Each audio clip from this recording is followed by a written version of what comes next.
إن الحمد لله نحمده ونستعينه ونستغفره ونعوذ بالله من شرور أنفسنا ومن سيئات أعمالنا.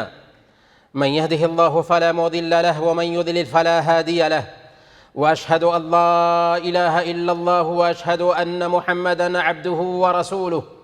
فإن خير الحديث كتاب الله، وخير الهدي هدي محمد صلى الله عليه وسلم، وشر الأمور محدثاتها، وكل محدثة بدعة، وكل بدعة ضلالة، وكل ضلالة في النار. فأعوذ بالله السميع العليم من الشيطان الرجيم. بسم الله الرحمن الرحيم. كلا إن معي ربي سيهدين. رب اشرح لي صدري ويسر لي أمري واحلل عقدة من لساني يفقهوا قولي. سبحانك لا علم لنا إلا ما علمتنا إنك أنت العليم الحكيم. حاضرین جمعہ، بزرگوں اور دینی و ملی بھائیوں، ایک انسان کے ساتھ جب پریشانی آتی ہے، مسائل آتے ہیں، تو عام طور پر وہ آپے سے باہر ہو جاتا ہے، وہ اوٹ پٹانگ بولنے لگتا ہے، یہاں تک کہ اللہ کے بارے میں بھی بدگمانی کا شکار ہونے لگتا ہے۔ لیکن اللہ کے جو نیک بندے ہوتے ہیں وہ صبر کرتے ہیں، اللہ کے فیصلے سے راضی رہتے ہیں، اللہ سے کبھی بدگمان نہیں ہوتے، اللہ کے بارے میں برا گمان نہیں پالتے، بلکہ وہ یہ سوچتے ہیں کہ ہم جس رب پر ایمان رکھتے ہیں اس رب نے میرے لیے یہ فیصلہ کیا ہے تو الحکیم ہے، اس کا فیصلہ حکمت پر مبنی ہوتا ہے، وہ الرحمن الرحیم ہے، اس لیے وہ میرے بارے میں غلط فیصلہ نہیں کر سکتا۔ بہرحال اگرچہ ظاہر میں اس کی حکمت سمجھ میں نہیں آ رہی ہے، لیکن میرے رب کا فیصلہ ہے تو اس میں حکمت ہوگی ہی۔ اس طریقے سے وہ صبر کرتا ہے، اللہ کے فیصلے سے خود کو راضی رکھتا ہے۔ امام ابن ابی الدنیا نے ایک کتاب لکھی ہے حسن الظن باللہ۔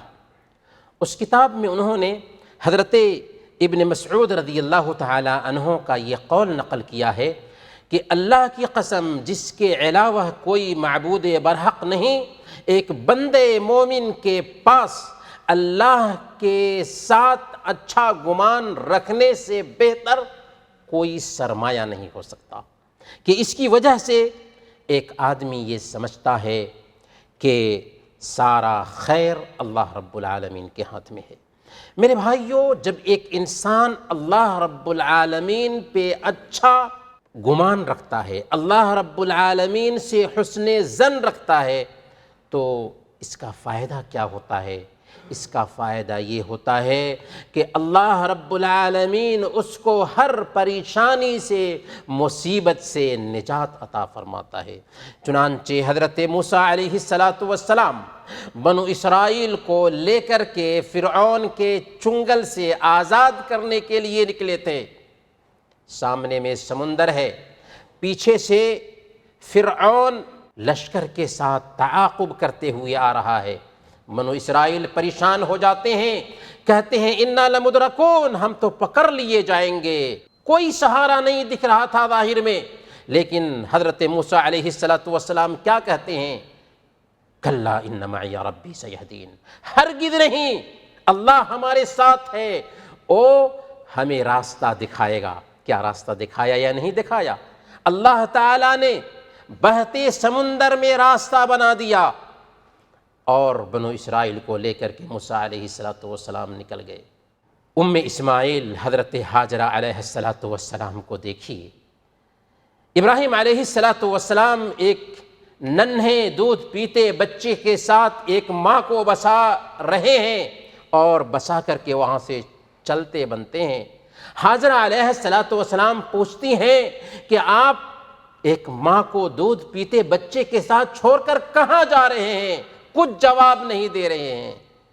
جب کہتی ہیں اللہ امرک بہذا، کیا اللہ رب العالمین نے آپ کو اس کا حکم دیا ہے؟ تو سر ہلایا اس بات میں، تب کیا کہتی ہیں؟ اذن لا یضیعنا، اگر اللہ کا حکم ہے تو اللہ ہمیں برباد نہیں کرے گا۔ چٹیل میدان ہے، بیاب و گیاہ سرزمین ہے، کوئی دیکھنے والا نہیں، آدمی تو کیا جانوروں کا بھی وجود نہیں ہے۔ ایسی جگہ پر ام اسماعیل کہتی ہیں کہ اگر اللہ کا حکم ہے تو اللہ ضائع نہیں کرے گا۔ یہ ہے اللہ کے ساتھ اچھا گمان۔ پھر کیا اللہ نے ضائع کیا؟ اللہ تعالیٰ نے حضرت اسماعیل علیہ السلام کی پیاس بجھانے کے لیے زمزم کا پانی جاری کر دیا، جو ہر مرض و غرض کے لیے کافی ہے۔ اسی طریقے سے پیارے نبی صلی اللہ علیہ وسلم کی زندگی میں جھانک کر دیکھیے تو اللہ کے ساتھ حسن ظن کا ہر جگہ پر نمونہ دیکھنے کو ملے گا۔ غار ثور میں چھپے ہوئے ہیں، یار غار کے ساتھ یار غار ابو بکر رضی اللہ تعالی عنہ پریشان ہو جاتے ہیں، اللہ کے نبی صلی اللہ علیہ وسلم سے اپنے ٹینشن کا اظہار کرتے ہیں، اپنی پریشانی کا اظہار کرتے ہیں۔ یا رسول اللہ، اگر انہوں نے ہمارے پیر کی طرف جھانک لیا تو ہمیں جان جائیں گے، ہمارے پاس پہنچ جائیں گے۔ اللہ کے نبی صلی اللہ علیہ وسلم نے کیا کہا تھا؟ یا ابا بکر ما ظنک باثنین اللہ ثالثہما، ابو بکر آخر اس انسان کے بارے میں تیرا کیا خیال ہے؟ ان دو لوگوں کے بارے میں تیرا کیا خیال ہے جن کا تیسرا اللہ ہے؟ تو جب ایک انسان اللہ رب العالمین کے ساتھ اچھا گمان رکھتا ہے، ایک بندہ اللہ رب العالمین سے اچھا گمان رکھتا ہے، حسن ظن رکھتا ہے، تو عجیب طریقے سے اللہ تعالیٰ اس کے ساتھ اچھا معاملہ فرماتا ہے۔ یہ اصول ہے اللہ رب العالمین کا کہ جو اللہ کے ساتھ اچھا گمان رکھے گا اس کے ساتھ اچھا ہوگا، اور جو اللہ کے ساتھ برا گمان پالے گا اس کے ساتھ برا ہوگا۔ یہ اللہ کا اصول ہے۔ اسی لیے صحیح بخاری اور صحیح مسلم کی روایت ہے، اللہ کے نبی صلی اللہ علیہ وسلم نے بیان فرمایا کہ اللہ تعالیٰ فرماتا ہے انا عند ظن عبدی بی، میں اپنے بندے کے گمان کے مطابق معاملہ کرتا ہوں۔ اچھا گمان رکھا تو اچھا ملے گا، برا گمان رکھا تو برا ملے گا۔ صحیح ابن حبان کی روایت کے مطابق اللہ کے نبی صلی اللہ علیہ وسلم بیان فرماتے ہیں کہ اللہ فرماتا ہے انا عند ظن عبدی بی فلیظن بی ما شاء، میں اپنے بندے کے گمان کے مطابق معاملہ کرتا ہوں، اس لیے جو چاہے جیسا گمان پالے، اچھا گمان پالو یا برا گمان پالو۔ بلکہ صحیح ابن حبان کی روایت میں اللہ کے نبی صلی اللہ علیہ وسلم نے اضافہ فرمایا ان ظن خیرا فلہ وان ظن شرا فلہ، اگر اس نے اچھا گمان پالا تو اس کو اچھی چیز ملتی ہے، اگر برا گمان رکھا تو بری چیز اسے حاصل ہوتی ہے۔ صحیح بخاری کی روایت میں آتا ہے اللہ کے نبی صلی اللہ علیہ وسلم ایک دیہاتی بیمار تھا تو اس کی عیادت کرنے کے لیے گئے۔ اللہ کے نبی صلی اللہ علیہ وسلم کا معمول تھا کہ اگر کسی کی عیادت کے لیے جاتے تھے تو دعا دیتے تھے لا بأس طہور انشاءاللہ۔ اللہ کے نبی صلی اللہ علیہ وسلم نے کہا لا بأس طہور انشاءاللہ، اس نے کہا کلا بل ہی حمى تثور او تفور علی شیخ کبیر تزیرہ القبور، ہرگز نہیں، یہ سخت بخار ہے جو ایک بوڑھے شیخ کو لاحق ہوا ہے اور اسے قبر تک پہنچا کر رہے گا۔ جب یہ بات اللہ کے نبی صلی اللہ علیہ وسلم نے اس شخص سے سنی کہ اللہ رب العالمین کے ساتھ اچھا گمان نہیں رکھ رہا ہے تو آپ نے فرمایا فنعم اذن، تو پھر جیسا تیرا گمان ہے اسی گمان کے مطابق تیرے ساتھ معاملہ کیا جائے۔ تو میرے بھائیوں، کبھی بھی اللہ رب العالمین سے بدگمان نہ ہوں، اللہ رب العالمین کے ساتھ اچھا گمان رکھیں۔ کہاں کہاں پر زیادہ اچھا گمان رکھنا چاہیے؟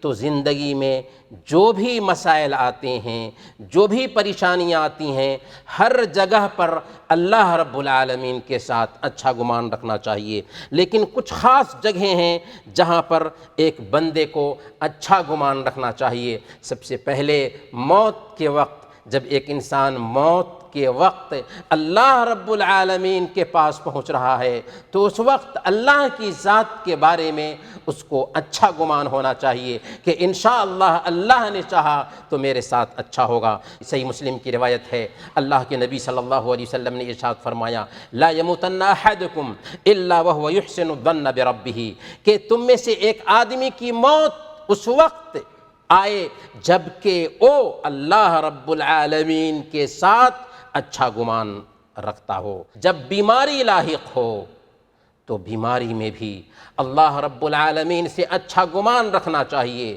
حضرت ایوب علیہ السلام بیماری سے پریشان ہیں، اللہ کے ساتھ اچھا گمان رکھتے ہیں۔ ایک وقت آتا ہے کہ وہی رب ایوب علیہ السلام کو حکم دیتا ہے، ارکض برجلک ھذا مغتسل بارد وشراب، چنانچہ اسی پانی سے نہاتے ہیں اور اسی کو پیتے ہیں، ساری بیماری دور ہو جاتی ہے۔ اس لیے بیماری میں اللہ رب العالمین کے ساتھ اچھا گمان رکھنا چاہیے، کیونکہ اللہ کے علاوہ اور کوئی بیماری دور کرنے والا نہیں ہے۔ حضرت ابراہیم علیہ السلام نے کہا تھا، اللہ تعالیٰ نے ان کے قول کو نقل کیا، وَإِذَا مَرِضْتُ فَهُوَ يَشْفِينِ، جب میں بیمار پڑتا ہوں تو وہی ہے جو شفا دیتا ہے۔ تیسری جگہ، جب مالی تنگی سے دوچار، مالی اعتبار سے حالات خراب ہو رہے ہوں تو عام طور پر ہم کیا کرتے ہیں؟ اپنے دوستوں کو فون کرتے ہیں، اپنے جان پہچان کے لوگوں کے پاس جاتے ہیں، اپنا مسئلہ اس کے سامنے رکھتے ہیں، لیکن رب کا دروازہ نہیں کھٹکھٹاتے۔ ہمیں چاہیے کہ اس وقت اللہ کو یاد کریں، راتوں میں گر گرا کر کے تیسرے پہر میں اللہ سے دعا کریں۔ پیارے نبی صلی اللہ علیہ وسلم نے بیان فرمایا، سنن ابی داؤد کی روایت ہے، من نزلت به فاقۃ فانزلها بالناس لم تسد فاقته، جو کوئی فاقہ سے دوچار ہوا اور وہ کسی انسان کے سامنے اسے رکھتا ہے تو اس کا فاقہ دور نہیں ہوتا۔ ومن نزلت به فاقۃ فانزلها باللہ فیوشک اللہ به برزق عاجل او آجل، اور اگر کوئی فاقہ سے دوچار ہوتا ہے اور اللہ رب العالمین کے سامنے اسے پیش کرتا ہے تو اللہ رب العالمین جلد یا بدیر اس کے لیے روزی کا دروازہ کھول دیتا ہے۔ چوتھے نمبر پر، جب ہم دعا کر رہے ہیں، اللہ کے سامنے ہاتھ اٹھا رہے ہیں، تو دعا کی شرطوں کو ملحوظ رکھتے ہوئے اللہ رب العالمین سے مانگیں تو اچھا گمان رکھ کے مانگیں، یقین کے ساتھ مانگیں کہ اللہ کے سامنے ہاتھ اٹھایا ہے۔ جس کو شرم آتی ہے کہ بندے کو کیسے خالی ہاتھ لوٹائے، اللہ کے نبی صلی اللہ علیہ وسلم نے بیان فرمایا، سنن ترمذی کی روایت ہے، ادعوا اللہ وانتم موقنون بالاجابہ فإن اللہ لا يستجیب دعاء من قلب غافل لاہ، اللہ تعالیٰ سے مانگو تو پورے یقین کے ساتھ مانگو، کیونکہ اللہ تعالیٰ کسی غافل اور لاپرواہ کی دعا قبول نہیں فرماتا۔ گویا کہ اللہ کے سامنے ہاتھ پھیلا رہے ہیں، اللہ سے مانگ رہے ہیں تو پورے یقین کے ساتھ مانگیں اور اکتائے نہیں، مایوس نہ ہو۔ ہم نے اللہ کا دروازہ کھٹکھٹایا ہے تو اللہ ضرور دے گا، اس یقین کے ساتھ مانگیں، اللہ تعالیٰ ضرور نوازے گا۔ اور جب توبہ کریں، انسان ہونے کے ناطے گناہ ہو جاتا ہے، جب توبہ کریں تو اس یقین کے ساتھ توبہ کریں کہ اللہ رب العالمین سے توبہ کر رہے ہیں، جس کی صفت ہے التواب، وہ توبہ قبول کرنے والا ہے، اس لیے اللہ رب العالمین توبہ قبول فرمائے گا۔ حدیث قدسی میں صحیح مسلم کی روایت کے مطابق اللہ کے نبی صلی اللہ علیہ وسلم نے بیان فرمایا کہ اللہ تعالیٰ فرماتا ہے، جب ایک بندہ کوئی گناہ کرتا ہے اور گناہ کرنے کے بعد کہتا ہے اللہم اغفر لی ذنبی، اے اللہ میرے گناہوں کو معاف فرما دے، تو اللہ کہتا ہے کہ میرے بندے نے گناہ کیا اور وہ جانتا ہے کہ میرا رب معاف کرنے والا ہے اور گناہوں پر پکڑنے والا بھی ہے، پھر اس سے گناہ ہوتا ہے تو پھر کہتا ہے اللہم اغفر لی ذنبی،